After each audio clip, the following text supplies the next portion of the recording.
Hi friends, please like చేసి subscribe చేయండి. వీడియోని చూస్తున్నారు కానీ ఎవరు లైక్ చేయట్లేదు, సబ్స్క్రైబ్ చేయట్లేదు. వీడియోని పూర్తిగా ఎండ్ వరకు చివరి వరకు చూస్తే మనం దేని గురించి చెప్పుకుంటున్నా విషయం మనకు తెలుస్తుంది ఫ్రెండ్స్. ఇప్పుడు మహబూబ్ నగర్ జిల్లాలో బాలానగర్లో అక్రమంగా తరలిస్తున్న 2 కోట్ల రూపాయల విలువైన మద్యమాన్ని పోలీసులు పట్టుకున్నారు.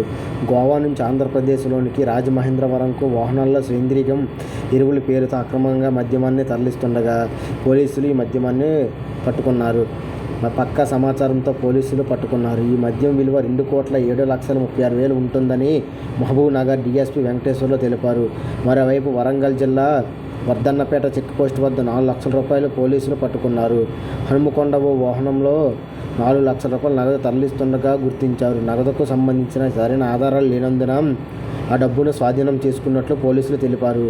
ఇటు మేడచర్ల జిల్లా కిరాసన్లో వాహనాల్లో తనిఖీల్లో 18,30,000 రూపాయలు పోలీసులు పట్టుకున్నారు. ద్విచక్ర వాహనంపై నగదు తరలిస్తుండగా పోలీసులు గుర్తించారు. నగదుకు సంబంధించిన పత్రాలు చూపించినందున ఆ డబ్బు అధికారులను స్వాధీనం చేసుకున్నట్లు మనకు తెలుస్తుంది. తెలంగాణ లోక్సభ ఎన్నికల ప్రచారానికి తరపడగా పోలింగ్ ఏర్పడడంలో అధికార యంత్రాలు యాగమైనది. ఈ నెల మే 13న జరిగే పోలింగ్కు అవసరమైన సామాగ్రి అంతా సిద్ధమైందని తెలంగాణ ఎన్నికల ప్రధానాధికారి వికాస్ రాజ్ చెప్పారు. మొత్తం 17 లోక్సభ స్థానాల్లో 525 మంది అభ్యర్థులు తమ అదృష్టాన్ని పరీక్షించుకుంటున్నారు.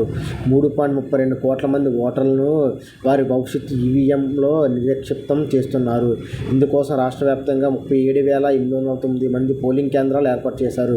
పోలింగ్ విధానాల్లో దాదాపు 90 మంది వేల ఉద్యోగులు పాల్గొన్నట్లు ఆయన పోలింగ్లో దగ్గర పడడం వల్ల చర్యలు ఇంకా గట్టిగా ఉన్నాయి. అధికారులను ఆదేశించారు. పోలింగ్ కోసం ప్రతిష్టాత్మక బందోబస్తును ఏర్పాటు చేస్తున్నట్లు వికాస్ రాజ్ వివరించారు. 106 అసెంబ్లీ సెగ్మెంట్ల పరిధిలో సాయంత్రం 6 గంటల వరకే పోలింగ్ జరగనుండగా 13 సమన్వయాత్మక ప్రాంతాల్లో సాయంత్రం 4 గంటల వరకే ఏర్పడే పోలింగ్ నిర్వహిస్తారు. ఈ సీఈఓ తెలిపారు.